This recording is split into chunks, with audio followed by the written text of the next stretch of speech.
ಪ್ರೀತಿಯ ವಿದ್ಯಾರ್ಥಿಗಳಿಗೆ ಶುಭೋದಯ. ಇಂದಿನ ತರಗತಿನಲ್ಲಿ ನಾವು ಮೊದಲನೇ ಪದ್ಯ ಆದಂತಹ ಏಣಿ ಈ ಸುಂದರ ಪದ್ಯವನ್ನು ಬರೆದಿರ್ತಕ್ಕಂಥವರು ಸುಕನ್ಯಾ ಮಾರುತಿ. ಬನ್ನಿ ಮಕ್ಕಳೇ, ಇವರ ಪರಿಚಯ ಮಾಡಿಕೊಳ್ಳುವ. ಕವಯತ್ರಿ ಸುಕನ್ಯಾ ಮಾರುತಿ.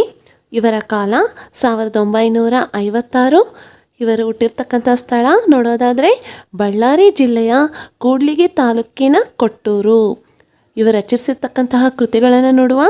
ಪರಿಸರದಲ್ಲಿ, ಪಂಚಾಗ್ನಿಯ ಮಧ್ಯೆ, ನಾನು ನನ್ನವರು, ತಾಜಮಹಲಿನ ಹಾಡು, ಬಿಂಬದೊಳಗಿನ ಮಾತು, ನಾನೆಂಬ ಮಾಯೆ ಇತ್ಯಾದಿ.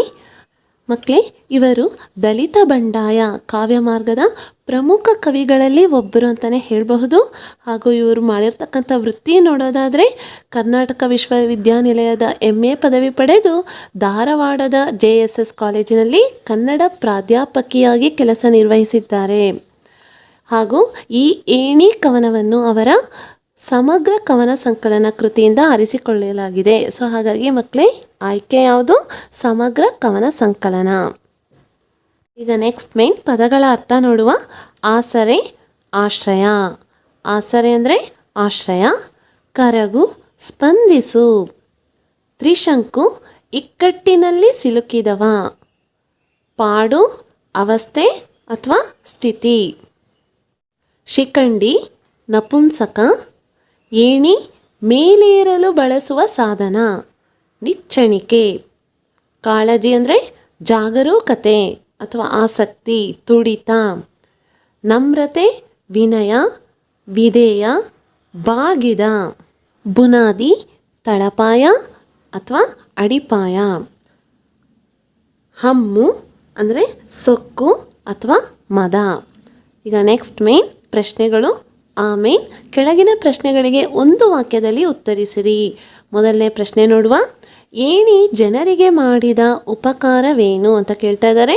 ಇದಕ್ಕೆ ಉತ್ತರ, ಏಣಿ ಜನರನ್ನು ಮೇಲಕ್ಕೆ ಎತ್ತಿ ಹಿಡಿಯುವುದರ ಮೂಲಕ ಉಪಕಾರ ಮಾಡುತ್ತದೆ.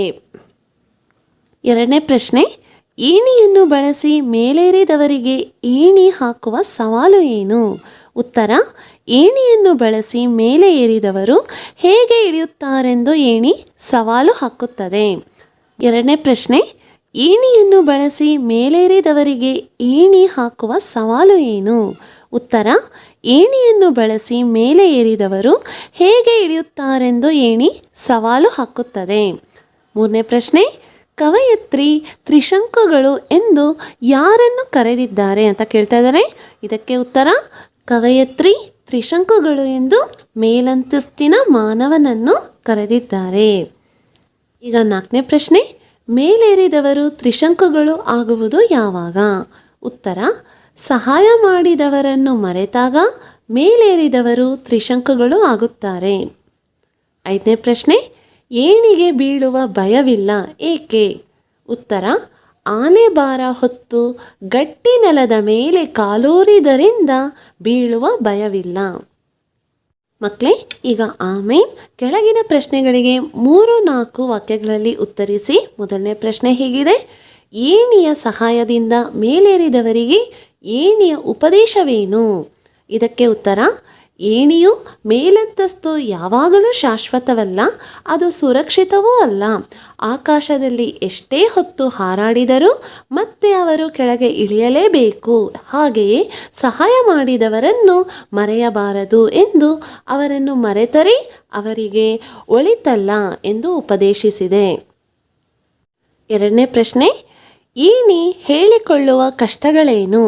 ಉತ್ತರ, ಜನಸಾಮಾನ್ಯರು ಅದರ ಮೇಲೆ ಭಾರವನ್ನು ಹಾಕಿ ಮೇಲಕ್ಕೆ ಏರಿದಾಗ ಅದು ಆ ಭಾರವನ್ನು ಕಷ್ಟಪಟ್ಟು ಹೊತ್ತು ಅವರು ಕೆಳಗೆ ಬೀಳದಂತೆ ಎತ್ತಿ ಹಿಡಿಯುತ್ತದೆ. ಅದರ ಮೇಲೆ ಏರಿದವರು ಏಣಿಯನ್ನು ಮರೆಯುತ್ತಾರೆ ಎಂದು ಏಣಿ ಹೇಳಿಕೊಳ್ಳುತ್ತದೆ. ಮೂರನೇ ಪ್ರಶ್ನೆ, ಮೇಲೇರಿದವರಿಗೆ ಏಣಿಯ ಮಹತ್ವ ಯಾವಾಗ ಅರಿವಾಗುತ್ತದೆ ಅಂತ ಕೇಳ್ತಾ ಇದ್ದಾರೆ. ಇದಕ್ಕೆ ಉತ್ತರ, ಏಣಿಯ ಸಹಾಯವನ್ನು ಮರೆತು ಮೇಲಂತಸ್ತಿನಲ್ಲಿ ಹಾರಾಡಿ ನಂತರ ಅವರ ಸೊಕ್ಕು ಕರಗಿ ಭೂಮಿ ಶಾಶ್ವತವೆಂಬ ಅರಿವು ಮೂಡಿದಾಗ ಏಣಿಯ ಮಹತ್ವ ಅರಿವಾಗುತ್ತದೆ. ನಾಲ್ಕನೇ ಪ್ರಶ್ನೆ, ಏಣಿ ತಾನು ಎಂಥವರಿಗೆ ಯಾವ ರೀತಿ ಸ್ಪಂದಿಸುತ್ತೆ ಎಂದು ಹೇಳುತ್ತದೆ. ಉತ್ತರ: ಯಾವ ಜನಸಾಮಾನ್ಯರಲ್ಲಿ ವಿನಯ ವಿಧೇಯ ಇರುತ್ತದೆಯೋ ಅಂತಹ ಜನಸಾಮಾನ್ಯರ ನಮ್ರತೆಗೆ ಕರಗಿ ಅವರನ್ನು ಕೆಳಗೆ ಬೀಳದಂತೆ ಎತ್ತಿ ಹಿಡಿಯುತ್ತೇನೆಂದು ಹೇಳುತ್ತದೆ. ಮಕ್ಕಳೇ, ಈಗ ಈ ಮೇನ್ ಸುಮಾರು 8ರಿಂದ 10 ವಾಕ್ಯಗಳಲ್ಲಿ ಉತ್ತರಿಸಿ. ಮೊದಲನೇ ಪ್ರಶ್ನೆ ನೋಡುವ. ಏಣಿ ಕವಿತೆ ನೀಡುವ ಸಂದೇಶವೇನು? ಇದಕ್ಕೆ ಉತ್ತರ: ಏಣಿ ಈ ಪ್ರಸ್ತುತ ಪದ್ಯದ ಮೂಲಕ ಶ್ರಮಿಕರ ಮತ್ತು ಜನಸಾಮಾನ್ಯರ ಸಹಾಯ ಪಡೆಯುವಂತಹ ವ್ಯಕ್ತಿ ಮೇಲೇರುತ್ತಾನೆ. ಹೀಗೆ ಮೇಲೇರಿದವನಿಗೆ ಅಹಂ ತುಂಬಿಕೊಳ್ಳುತ್ತದೆ. ತನ್ನ ಏಳಿಗೆಗೆ ಕಾರಣರಾದವರನ್ನು ಮರೆಯುತ್ತಾನೆ, ತಿರಸ್ಕರಿಸುತ್ತಾನೆ. ಹಣ, ಅಧಿಕಾರ, ಅಂತಸ್ತುಗಳು ಎಂದಿಗೂ ಶಾಶ್ವತವಲ್ಲ. ಅದನ್ನು ಅರಿತು ತನ್ನ ಏಳಿಗೆಗೆ ಕಾರಣರಾದವರನ್ನು ಗೌರವಿಸದಿದ್ದರೆ ತಮ್ಮ ವಿಪತ್ತಿಗೆ ತಾವೇ ಕಾರಣರಾಗುತ್ತಾರೆ ಎಂಬುದನ್ನು ತಿಳಿಸುತ್ತದೆ. ಹಾಗೆಯೇ ಅದು ಸಹಾಯ ಮಾಡಿದವರನ್ನು ಮರೆಯದಿದ್ದರೆ ಅವರು ಜೀವನದಲ್ಲಿ ಕೆಳಗೆ ಬೀಳುವ ಭಯವಿಲ್ಲದೆ ಬದುಕಬಹುದು ಎಂದು ಏಣಿ ಸಂದೇಶವನ್ನು ನೀಡಿದೆ. ಮಕ್ಕಳೇ, ಈಗ 2ನೇ ಪ್ರಶ್ನೆ ನೋಡುವ.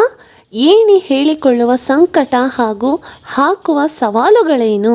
ಉತ್ತರ: ಏಣಿ ಸಾಮಾನ್ಯರನ್ನು ಎತ್ತಿ ಹಿಡಿದು ಅವರನ್ನು ಮೇಲಕ್ಕೇರಿಸುತ್ತದೆ. ಆದರೆ ಜನರು ಅದರ ಸಹಾಯವನ್ನು ಮರೆತು ಹೋಗುತ್ತಾರೆ. ಅಂತಹವರಿಗೆ ಏಣಿ ತನ್ನ ಸಹಾಯವಿಲ್ಲದೆ ಅವರು ಹೇಗೆ ಕೆಳಗೆ ಇಳಿಯುತ್ತಾರೆಂದು ನೋಡುವೆ ಎಂದು ಸವಾಲು ಹಾಕುತ್ತದೆ. ಏಣಿಯು ಒಂದೊಂದು ಜನರು ಒಂದೊಂದು ಹೆಜ್ಜೆಯ ಭಾರ ಹೊರುವಾಗ ತಾನು ಪಟ್ಟ ಕಷ್ಟ ಹೇಳಿಕೊಳ್ಳಲು ಸಾಧ್ಯವಿಲ್ಲ ಎಂದು ಹೇಳುತ್ತದೆ. ಅದು ಆನೆ ಭಾರ ಹೊತ್ತು ಗಟ್ಟಿ ನೆಲದಲ್ಲಿ ಕಾಲೂರಿ ನಿಂತಿರುವುದರಿಂದ ಕೆಳಗೆ ಬೀಳುವ ಭಯವಿಲ್ಲ ಎಂದು ಹೇಳುತ್ತದೆ. ಈ ಜನಸಾಮಾನ್ಯರು ಕಾಲೂರಿದ ನೆಲವನ್ನು ಮರೆತು ಆಕಾಶದಲ್ಲಿ ಎಷ್ಟೇ ಹೊತ್ತು ಹಾರಾಡಿದರೂ ಅವರು ತಮ್ಮ ಸೊಕ್ಕು ಕರಗಿ ಭೂಮಿ ಶಾಶ್ವತವೆಂಬ ಅರಿವು ಮೂಡಿದಾಗ ಏಣಿ ಅವರ ಸಹಾಯಕ್ಕೆ ಬರುವುದಿಲ್ಲ ಎಂದು ಏಣಿ ಹೇಳುತ್ತದೆ. ಮಕ್ಕಳೇ, ಈಗ ಈ ಮೇನ್ ಸಂದರ್ಭದೊಡನೆ ವಿವರಿಸಿ. ಮೊದಲನೇ ಪ್ರಶ್ನೆ ಹೀಗಿದೆ: ನಾನು ನೋಡುತ್ತೇನೆ ಹೇಗೆ ಇಳಿಯುತ್ತಾರೆಂದು. ಇದರ ಆಯ್ಕೆ, ಸಂದರ್ಭ, ವಿವರಣೆ ಹಾಗೂ ಸ್ವಾರಸ್ಯ ಹೇಗಿದೆ ನೋಡುವ. ಆಯ್ಕೆ: ಪ್ರಸ್ತುತ ವಾಕ್ಯವನ್ನು ಸುಕನ್ಯಾ ಮಾರುತಿ ಅವರು ಬರೆದಿರುವ ಸಮಗ್ರ ಕವನ ಸಂಕಲನ ಕೃತಿಯಿಂದ ಆಯ್ದ ಏಣಿ ಎಂಬ ಪದ್ಯಭಾಗದಿಂದ ಆರಿಸಿಕೊಳ್ಳಲಾಗಿದೆ. ಸಂದರ್ಭ: ಪ್ರಸ್ತುತ ಸಾಲುಗಳನ್ನು ಏಣಿಯು ತನ್ನ ಸಹಾಯವನ್ನು ಮರೆತು ಮೆರೆಯುವ ಜನರನ್ನು ಕಂಡಂತಹ ಸಂದರ್ಭದಲ್ಲಿ ಹೇಳಿದೆ. ವಿವರಣೆ: ಜನಸಾಮಾನ್ಯರು ಏಣಿಯ ಸಹಾಯದಿಂದ ಮೇಲಕ್ಕೆ ಹತ್ತಿ ಹೋಗಿ ಏಣಿಗೆ ಕೈ ಬೀಸುವರು. ಆದರೆ ಅವರು ಏಣಿಯ ಸಹಾಯದಿಂದ ಮೇಲೇರಿದ್ದು ಎಂಬುದನ್ನು ಮರೆಯುವರು. ಆದರೆ ಏಣಿಯು ತನ್ನ ಸಹಾಯವಿಲ್ಲದೆ ಹೇಗೆ ಕೆಳಗೆ ಇಳಿಯುತ್ತಾರೆಂದು ನೋಡುತ್ತೇನೆ ಎಂದು ಸವಾಲು ಹಾಕುತ್ತದೆ. ಇದರ ಸ್ವಾರಸ್ಯ ನೋಡುವ. ನಮಗೆ ಸಹಾಯ ಮಾಡಿದವರನ್ನು ನಾವು ಎಂದಿಗೂ ಮರೆಯಬಾರದು ಎನ್ನುವುದು ಇಲ್ಲಿ ಸ್ವಾರಸ್ಯವಾಗಿದೆ. 2ನೇ ಪ್ರಶ್ನೆ: ಇವರಿಗೆ ಭಾರ ಹೊತ್ತವರ ಕಾಳಜಿಯೇ ಇಲ್ಲ. ಆಯ್ಕೆ: ಪ್ರಸ್ತುತ ವಾಕ್ಯವನ್ನು ಸುಕನ್ಯಾ ಮಾರುತಿ ಅವರು ಬರೆದಿರುವ ಸಮಗ್ರ ಕವನ ಸಂಕಲನ ಕೃತಿಯಿಂದ ಆಯ್ದ ಏಣಿ ಎಂಬ ಪದ್ಯಭಾಗದಿಂದ ಆರಿಸಿಕೊಳ್ಳಲಾಗಿದೆ. ಸಂದರ್ಭ: ಏಣಿಯು ತಾನು ಪಟ್ಟ ಕಷ್ಟವನ್ನು ಹೇಳಿಕೊಳ್ಳುವ ಸಂದರ್ಭದಲ್ಲಿ ಮೇಲಿನ ಮಾತು ಬಂದಿದೆ. ವಿವರಣೆ: ಆನೆಯ ಭಾರದ ಜನರು ಒಂದೊಂದು ಹೆಜ್ಜೆಯ ಭಾರವನ್ನು ಹೊರುವಾಗ ಏಣಿಯು ಪಡುವ ಕಷ್ಟ ಯಾರಿಗೂ ಆ ಅರಿವು ಆಗುವುದಿಲ್ಲ.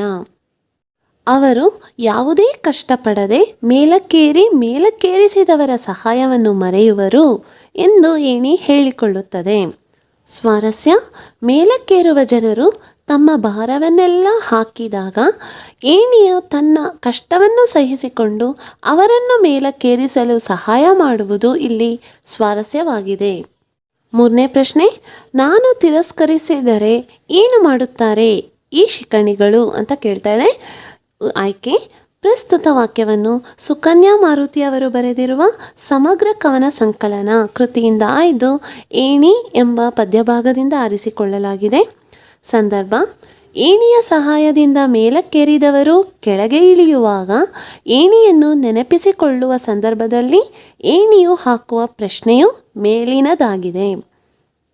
ವಿವರಣೆ: ಕಾಲೋರಿದ ನೆಲವನ್ನು ತಿರಸ್ಕರಿಸಿದ ಜನರು ಆಕಾಶದಲ್ಲಿ ಎಷ್ಟೇ ಹೊತ್ತು ಹಾರಾಡಿದರೂ ಅವರನ್ನು ಏಣಿಯು ತಿರಸ್ಕರಿಸಿದರೆ ಅವರು ಏನು ಮಾಡುತ್ತಾರೆಂದು ಏಣಿ ಪ್ರಶ್ನಿಸುತ್ತದೆ. ಸ್ವಾರಸ್ಯ: ಕಾಲೂರುವ ನೆಲವನ್ನು ಮರೆತು ಮೇಲೇರುವ ಜನ ಮತ್ತೆ ಕೆಳಗೆ ಇಳಿಯಲು ಸಹಾಯ ಯಾಚಿಸಿದಾಗ ಹತ್ತಲು ಸಹಾಯ ಮಾಡಿದವರೇ ತಿರಸ್ಕರಿಸಿದರೆ ಅವರ ಸ್ಥಿತಿ ಏನಾಗಬಹುದು ಎಂಬುದು ಇಲ್ಲಿ ಸ್ವಾರಸ್ಯಪೂರ್ಣವಾಗಿದೆ. 4ನೇ ಪ್ರಶ್ನೆ ನೋಡುವ. ನಮ್ರತೆಗೆ ನಾ ಕರಗುತ್ತೇನೆ. ಆಯ್ಕೆ: ಪ್ರಸ್ತುತ ವಾಕ್ಯವನ್ನು ಸುಕನ್ಯಾ ಮಾರುತಿ ಅವರು ಬರೆದಿರುವ ಸಮಗ್ರ ಕವನ ಸಂಕಲನ ಕೃತಿಯಿಂದ ಆಯ್ದು ಏಣಿ ಎಂಬ ಪದ್ಯಭಾಗದಿಂದ ಆರಿಸಿಕೊಳ್ಳಲಾಗಿದೆ. ಸಂದರ್ಭ: ಏಣಿಯು ಜನರ ವಿನಯಕ್ಕಾಗಿ ಕರಗುತ್ತದೆ ಎಂದು ಕವಿಯು ಹೇಳುವ ಸಂದರ್ಭದಲ್ಲಿ ಮೇಲಿನ ಮಾತು ಹೇಳಲಾಗಿದೆ. ವಿವರಣೆ: ಏಣಿಯು ಮೇಲಕ್ಕೇರಿದ ಜನರ ಸೊಕ್ಕು ಕರಗಿ ಭೂಮಿ ಶಾಶ್ವತವೆಂಬ ಅರಿವು ಮೂಡಿದಾಗ ಅವರಿಗೆ ಅದು ನಿಲುಕುವುದಿಲ್ಲ. ಯಾವ ಜನಸಾಮಾನ್ಯರಲ್ಲಿ ವಿನಯ ವಿಧೇಯ ಇರುತ್ತದೆಯೋ ಅಂತಹ ಜನಸಾಮಾನ್ಯರ ನಮ್ರತೆಗೆ ಕರಗಿ ಅವರನ್ನು ಕೆಳಗೆ ಬೀಳದಂತೆ ಎತ್ತಿ ಹಿಡಿಯುತ್ತದೆ ಎಂದು ಕವಿಯು ಹೇಳಿದ್ದಾರೆ. ಸ್ವಾರಸ್ಯ: ಏಣಿಯು ಅಹಂಕಾರಿಗಳಿಗೆ ಸ್ಪಂದಿಸದೆ ವಿನಯ ವಿಧೇಯವಂತರಿಗೆ ಸ್ಪಂದಿಸುತ್ತಿರುವುದು ಸ್ವಾರಸ್ಯಪೂರ್ಣವಾಗಿದೆ. ಮಕ್ಕಳೇ, ಈಗ ಭಾಷಾಭ್ಯಾಸ. ಆಮೇಲೆ ಕೆಳಗಿನ ಪದಗಳನ್ನು ಸ್ವಂತ ವಾಕ್ಯದಲ್ಲಿ ಬರೆಯಿರಿ ಅಂತ ಕೇಳ್ತಾ ಇದ್ದಾರೆ. ಮೊದಲನೇ ಪದ ತಿರಸ್ಕಾರ. ದಡ್ಡ ಹೆಡ್ಡ ಎಂದು ಯಾರನ್ನೂ ತಿರಸ್ಕಾರ ಭಾವದಿಂದ ನೋಡಬಾರದು. ಎರಡನೇ ಪದ ನಮ್ರತೆ. ನಯ ನಮ್ರತೆಗಳಿರುವ ವಿದ್ಯಾರ್ಥಿಯರನ್ನು ಎಲ್ಲರೂ ಮೆಚ್ಚುತ್ತಾರೆ. ಸುರಕ್ಷಿತ. ತಾಯಿಯ ಆರೈಕೆಯಲ್ಲಿ ಮಕ್ಕಳು ಸುರಕ್ಷಿತವಾಗಿರುತ್ತಾರೆ. ನಾಲ್ಕನೇ ಪದ ಕಾಳಜಿ. ಅಭ್ಯಾಸದಲ್ಲಿ ಹಿಂದುಳಿದ ವಿದ್ಯಾರ್ಥಿಯರ ಬಗೆಗೆ ಶಿಕ್ಷಕರು ಕಾಳಜಿ ವಹಿಸಬೇಕು. ಈಗ ಆಮೇಲೆ ಕೆಳಗಿನ ಪದಗಳನ್ನು ವಿಗ್ರಹ ವಾಕ್ಯ ಮಾಡಿ ಸಮಾಸದ ಹೆಸರು ಬರೆಯಿರಿ ಅಂತ ಕೇಳ್ತಾ ಇದ್ದಾರೆ. ಮೊದಲನೇ ಪದ ಕೈ ಬೀಸು. ಇದನ್ನು ಬಿಡಿಸಿದಾಗ ಕೈಯನ್ನು ಪ್ಲಸ್ ಬೀಸು, ಇದು ಯಾವ ಸಮಾಸ ಆಗುತ್ತದೆ ಅಂತ ನೋಡೋಣ. ಪೂರ್ವ ಪದ ದ್ವಿತೀಯಾಂತವಾಗಿದ್ದು ಹಾಗೂ ಉತ್ತರ ಪದ ಏನಿದೆ ಬೀಸು, ಇದೊಂದು ಕ್ರಿಯೆಯನ್ನು ಸೂಚಿಸುತ್ತಿದೆ. ಹಾಗಾಗಿ ಇದು ಕ್ರಿಯಾ ಸಮಾಸ ಅನಿಸಿಕೊಳ್ಳುತ್ತದೆ. ಎರಡನೇ ಪದ ಮೇಲಂತಸ್ತು. ಇದನ್ನು ಬಿಡಿಸಿದಾಗ ಮೇಲಿನ ಪ್ಲಸ್ ಅಂತಸ್ತು. ಇಲ್ಲಿ ನೋಡಬಹುದು ಎರಡು ನಾಮಪದಗಳು ಸೇರಿ ಸಮಾಸವಾಗಿರ್ತಕ್ಕಂಥದ್ದು. ಅದರಲ್ಲೂ ಪೂರ್ವ ಪದದ ವಿಭಕ್ತಿ ಪ್ರತ್ಯಯ ಏನಿದೆ ಅದು ಲೋಪವಾಗ್ತಾ ಉಂಟು ಹಾಗೂ ಉತ್ತರ ಪದದ ಅರ್ಥ ಪ್ರಧಾನ ಅನಿಸಿಕೊಳ್ಳುತ್ತಿದೆ. ಅಂತಸ್ತು, ಮೇಲಂತಸ್ತು. ಸೊ ಹಾಗಾಗಿ ಇದು ತತ್ಪುರುಷ ಸಮಾಸ ಅನಿಸಿಕೊಳ್ಳುತ್ತದೆ. ಎರಡನೇ ಉದಾಹರಣೆ ನೋಡುವ. ಆನೆ ಭಾರ. ಇದನ್ನು ಬಿಡಿಸಿದಾಗ ಆನೆಯ ಪ್ಲಸ್ ಭಾರ, ಇಲ್ಲೂ ಸಹ ಎರಡು ನಾಮಪದಗಳು ಸೇರಿ ಸಮಾಸ ಆಗ್ತಾ ಉಂಟು. ಹಾಗಾಗಿ ಉತ್ತರ ಪದದ ಅರ್ಥ ಪ್ರಧಾನವಾಗ್ತಾ ಇದೆ ಹಾಗೂ ಪೂರ್ವ ಪದದ ವಿಭಕ್ತಿ ಪ್ರತ್ಯಯವು ಲೋಪವಾಗ್ತಾ ಉಂಟು. ಹಾಗಾಗಿ ಮಕ್ಕಳೇ ಇದು ಸಹ ತತ್ಪುರುಷ ಸಮಾಸ ಅನಿಸಿಕೊಳ್ಳುತ್ತದೆ. ಇಮೇಲ್ ಕೆಳಗೆ ನೀಡಿರುವ ಪದಗಳಿಗೆ ವಿರುದ್ಧಾರ್ಥಕ ಪದಗಳನ್ನು ಬರೆಯಿರಿ ಅಂತ ಕೇಳ್ತಾ ಇದ್ದಾರೆ. ಮೊದಲನೇ ಪದ ತಿರಸ್ಕಾರ. ಇದಕ್ಕೆ ವಿರುದ್ಧಾರ್ಥಕ ಪದ ಏನಾಗಬಹುದು? ಪುರಸ್ಕಾರ. ತಿರಸ್ಕಾರ, ಪುರಸ್ಕಾರ. ಎರಡನೇ ಪದ ಶಾಶ್ವತ. ಇದಕ್ಕೆ ವಿರುದ್ಧಾರ್ಥಕ ಪದ ಕ್ಷಣಿಕ ಅಥವಾ ತಾತ್ಕಾಲಿಕ ಅಥವಾ ಅಶಾಶ್ವತ. ಶಾಶ್ವತ, ಕ್ಷಣಿಕ, ತಾತ್ಕಾಲಿಕ, ಅಶಾಶ್ವತ. ಮೂರನೇದು ಇಳಿ, ಏರು ಅಥವಾ ಹತ್ತು. ಇಳಿ, ಏರು ಅಥವಾ ಹತ್ತು. ಸುರಕ್ಷಿತ, ಅಸುರಕ್ಷಿತ. ಸುರಕ್ಷಿತ, ಅಸುರಕ್ಷಿತ. ಐದನೇದು ಭಾರ. ಇದಕ್ಕೆ ವಿರುದ್ಧ ಪದ ಹಗುರ. ಭಾರ, ಹಗುರ. ಭಯ, ನಿರ್ಭಯ. ಕೆಡವು, ಕಟ್ಟು. ಕೆಡವು, ಕಟ್ಟು. ಮಕ್ಕಳೇ, ಈಗ ಇಮೇಲ್ ಚಟುವಟಿಕೆ ಏಣಿ ವಿಷಯ ಕುರಿತು ಪ್ರಬಂಧ ಬರೆಯಿರಿ ಅಂತ ಹೇಳ್ತಾ ಇದ್ದಾರೆ. ಸೊ ಪ್ರಬಂಧ ಬರೆಯುವ ಮುನ್ನ ನಾವು ಯೋಚಿಸಬೇಕಾಗಿರ್ತಕ್ಕಂಥದ್ದು ಏಣಿಯ ಅನ್ವೇಷಣೆ ಹೇಗಾಯಿತು, ಏಣಿಯ ಪ್ರಯೋಜನಗಳೇನು, ಹಾಗೂ ಜೀವನದಲ್ಲಿ ಸಹ ನಮ್ಮ ಉದ್ಧಾರಕ್ಕಾಗಿ ಏಣಿಯಾಗಿ ಯಾರನ್ನು ನಾವು ನೋಡಿಕೊಳ್ಳುತ್ತೇವೆ, ಯಾರು ನಮ್ಮ ಬೆಂಬಲವಾಗಿ ಇರುತ್ತಾರೆ, ಇವನ್ನೆಲ್ಲ ನಾವು ಬರಿಬೇಕಾಗಿ ಬರ್ತದೆ. ಸೊ ಇದನ್ನು ಹೀಗೆ ಬರಿಬಹುದು. ಏಣಿ ಎಂದರೆ ಕೆಳಗಿನಿಂದ ಮೇಲಕ್ಕೆ ಇರುವುದಕ್ಕೆ ನೆರವೀಯುವ ಒಂದು ಸಾಧನ. ಅನಾಗರಿಕನಾಗಿದ್ದ ಮನುಷ್ಯ ನಾಗರಿಕನಾಗುವ ಹಂತದಲ್ಲಿ ಏಣಿಯ ಅನ್ವೇಷಣೆಯೂ ಆಗಿರಬೇಕು ಎನಿಸುತ್ತದೆ. ಬೆಂಕಿ ಹಾಗೂ ಚಕ್ರಗಳ ಸಂಶೋಧನೆಯಿಂದ ಮನುಷ್ಯ ನಾಗರಿಕತೆಯ ಒಂದೊಂದೇ ಹಂತವನ್ನು ಏರತೊಡಗಿದ. ಅರಣ್ಯದಲ್ಲಿ ಪಶುಗಳಂತೆ ವಾಸಿಸುತ್ತಿದ್ದ ಆತ ದೊಡ್ಡ ಮರಗಳ ಆಸರೆಯನ್ನು ಪಡೆಯಬೇಕಾಗಿತ್ತು. ಮರದ ಮೇಲೆ ನೆಲೆಸಲು, ಅಲ್ಲಿರುವ ಹಣ್ಣು ಹಂಪಲುಗಳನ್ನು ಪಡೆಯಲು ಆತ ಶ್ರಮ ಪಡಬೇಕಾಗುತ್ತಿತ್ತು. ಮಕ್ಕಳಿಗೆ, ಮುದುಕರಿಗೆ ಮರಗಳನ್ನು ಏರಲು ಅಸಾಧ್ಯವಾಗುತ್ತಿತ್ತು. ಈ ದೆಸೆಯಲ್ಲಿ ಮರಗಳನ್ನು ಏರುವ ಸಾಧನವಾಗಿ ಏಣಿಯನ್ನು ತಯಾರಿಸಿರಬಹುದು ಎಂದು ತೋರುತ್ತದೆ. ಏಣಿಯನ್ನು ಅನ್ವೇಷಿಸಿದ ಮೇಲೆ ಆತ ಮರದ ಮೇಲೆಯೇ ಗುಡಿಸಲುಗಳನ್ನು ಕಟ್ಟಿಕೊಂಡು ವಾಸ ಮಾಡಲು ಆರಂಭಿಸಿದ. ಅದರಿಂದ ಅವನಿಗೆ ಹುಲಿ, ಚಿರತೆ, ಕರಡಿ ಮೊದಲಾದ ಪ್ರಾಣಿಗಳಿಂದ ರಕ್ಷಣೆ ದೊರೆಯುತ್ತಿತ್ತು. ಈಗಲೂ ಕೆಲವು ಕಾಡು ಜನರು ಮರಗಳ ಮೇಲಿನ ಮನೆಯಲ್ಲಿ ವಾಸಿಸುವುದನ್ನು ಕಾಣಬಹುದಾಗಿದೆ. ಏಣಿಯಿಂದಾಗಿ ಮಕ್ಕಳು, ಮುದುಕರು ಮೊದಲಾದವರಿಗೆ ಸುಲಭವಾಗಿ ಮೇಲಕ್ಕೆ ಹತ್ತಲು, ಇಳಿಯಲು ಸಾಧ್ಯವಾಗುವಂತಾಯಿತು. ಮನುಷ್ಯ ನಾಗರಿಕನಾದ ಮೇಲೂ ಏಣಿಯು ಒಂದು ಅತ್ಯವಶ್ಯ ಉಪಕರಣವೆನಿಸಿದೆ. ನಿಲುಕದ ಸ್ಥಳಗಳನ್ನು ತಲುಪಲು, ಮಹಡಿ ಮಾಡುಗಳನ್ನು ಏರಲು ಏಣಿಗಳನ್ನು ಬಳಸಲಾಗುತ್ತದೆ. ಹೀಗೆ ನಾನಾ ಬಗೆಯ ಏಣಿಗಳು ಬಳಕೆಗೆ ಬಂದಿವೆ. ಮೊಟ್ಟ ಮೊದಲು ತಯಾರಿಸಿದ ಏಣಿ ಒಂಟೆ ಬಿದಿರಿನಿಂದಾಗಿರಬೇಕು ಎನಿಸುತ್ತದೆ. ಗಟ್ಟಿ ಬಿದಿರು ಬೊಂಬಿನ ಅಕ್ಕಪಕ್ಕದ ರೆಂಬೆಗಳನ್ನು ಸ್ವಲ್ಪ ಉಳಿಯುವಂತೆ ಕತ್ತರಿಸಿ ತೆಗೆದರೆ ಅದು ಬಿದಿರಿನ ಏಣಿ ಆಗುತ್ತದೆ. ಇಂಥ ಏಣಿಗಳನ್ನು ಈಗಲೂ ಕಾಳು ಮೆಣಸನ್ನು, ವಿಳೆಯದೆಲೆಯನ್ನು ಕೊಯ್ಯಲು ಬಳಸಲಾಗುತ್ತಿದೆ. ಇದು ಒಂಟಿ ಬೊಂಬಿನ ಏಣಿಯಾದರೆ 2 ಬೊಂಬುಗಳಿಗೆ ಅಳತೆಗೆ ಸರಿಯಾಗಿ ರಂಧ್ರವನ್ನು ಕೊರೆದು ಅಡ್ಡಪಟ್ಟಿಯನ್ನು ಜೋಡಿಸಿ ಏಣಿಯನ್ನು ತಯಾರಿಸಲಾಗುತ್ತದೆ. ಏಣಿಯ ರಚನೆಯಲ್ಲಿ ಇದು ಸ್ವಲ್ಪ ಮುಂದುವರಿದ ಕ್ರಮವೆನಿಸಿದೆ. ಇಂತಹ ಏಣಿಯನ್ನು ಏರುವುದು ಸುಲಭ ಹಾಗೂ ಅನುಕೂಲಕರವಾಗಿದೆ. ಗಟ್ಟಿ ಮರಗಳಿಂದ, ಕಬ್ಬಿಣ ಮತ್ತು ಅಲ್ಯೂಮಿನಿಯಂ ಲೋಹಗಳಿಂದಲೂ ಏಣಿಯನ್ನು ರಚಿಸಲಾಗುತ್ತದೆ. ಇವುಗಳ ಬೆಲೆಯೂ ಹೆಚ್ಚು, ಬಾಳಿಕೆಯೂ ಹೆಚ್ಚು. ಮನುಷ್ಯ ಮೇಲಕ್ಕೇರಲು, ಉನ್ನತ ಸ್ಥಿತಿ ತಲುಪಲು ಇನ್ನೊಂದು ಬಗೆಯ ಏಣಿ ಬೇಕು. ಶಿಶುವು ಬೆಳೆದು ದೊಡ್ಡವನಾಗಲು ತಂದೆ ತಾಯಿಯರ ಏಣಿ ಬೇಕು. ಶ್ರೀಮಂತನಾಗಲು ಕಾರ್ಮಿಕರ, ಬಡವರ ಏಣಿಯಿರಬೇಕು. ರಾಜಕೀಯ ಪುಢಾರಿಯಾಗಲು, ಮಂತ್ರಿಗಿರಿ ಪಡೆಯಲು ಮತದಾರರ ಬೆಂಬಲವೆಂಬ ಏಣಿ ಇರಬೇಕು. ಜೀವನದಲ್ಲಿ ಏನೇ ಸಾಧಿಸಲು ಗುರುವಿನ ಮಾರ್ಗದರ್ಶನದ ಏಣಿ ಇರಬೇಕು. ಹೀಗೆ ಮಾನವನು ಬಗೆ ಬಗೆಯ ಏಣಿಯ ನೆರವನ್ನು ಪಡೆದೇ ಬೆಳೆಯುತ್ತಾನೆ ಎನ್ನುವುದನ್ನು ಎಲ್ಲರೂ ಅರಿತಿರಬೇಕು. ಎಚ್ಚರ ತಪ್ಪಿ ಜಾರಿದರೆ ಅಧೋಗತಿಯಾಗುವುದು ಎಂದು ಗಮನಹರಿಸಬೇಕು. ಹೀಗೆ ಏಣಿ ಎನ್ನುವುದು ಒಂದು ಸಾಧನವೂ ಹೌದು, ರೂಪಕವೂ ಹೌದು ಎನ್ನಬಹುದು. ಮಕ್ಕಳೇ, ಇಲ್ಲಿಗೆ ಏಣಿ ಪದ್ಯಭಾಗದ ಪ್ರಶ್ನೋತ್ತರಗಳು ಮುಕ್ತಾಯಗೊಂಡವು. ಚೆನ್ನಾಗಿ ಅಭ್ಯಾಸ ಮಾಡಿ ಅಂತ ಹೇಳ್ತಾ ಮುಂದಿನ ಪಾಠದಲ್ಲಿ ಸಿಗುವ. ಅಲ್ಲಿ ತನಕ ನಮಸ್ಕಾರ.